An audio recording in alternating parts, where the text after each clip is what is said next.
When it comes to the list of indie games most often referenced by others, I'd say that at least a few years ago Undertale was a name on loads of lips.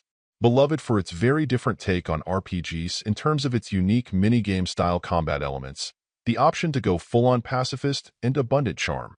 In many ways, it's surprising that I've simply not seen too many new titles trying to adopt some variation of that formula in the hopes of success.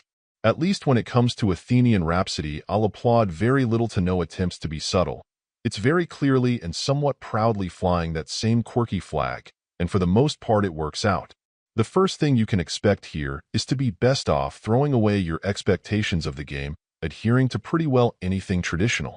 If nothing else, the game's opening questionnaire can be bizarre just on its own, and that's all before you even begin your adventure. What it does manage, though, in no time at all, is to establish this as a title with its own rules, pace, and style. And you're either going to love it or hate it, and that seems to be just fine either way. It's assuming that you're coming to it looking for something a little different, and running with that line of thinking it's going to be sure to capitalize as much as possible on that fact. What follows is an odd quasi-RPG where your real focus is simply on talking to everyone and taking everything in.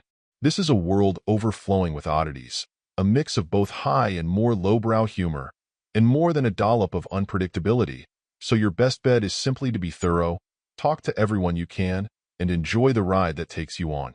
Combat is where you'll unmistakably collide with Undertale quite a bit, particularly when it comes to your very active role in a limited set of what are effectively mini-games used to determine how well you do.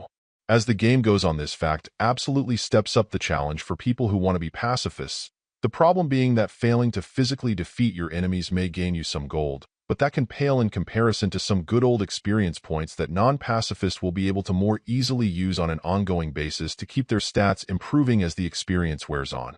Pulling this all together, the quality of the experience, I think, is going to be very much up to who is playing it.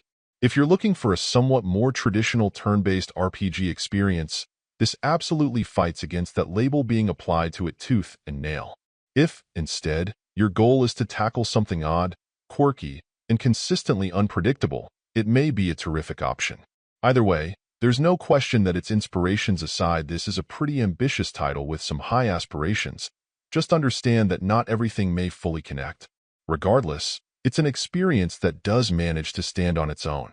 Overall, my final score for the game ended up being a 7.9.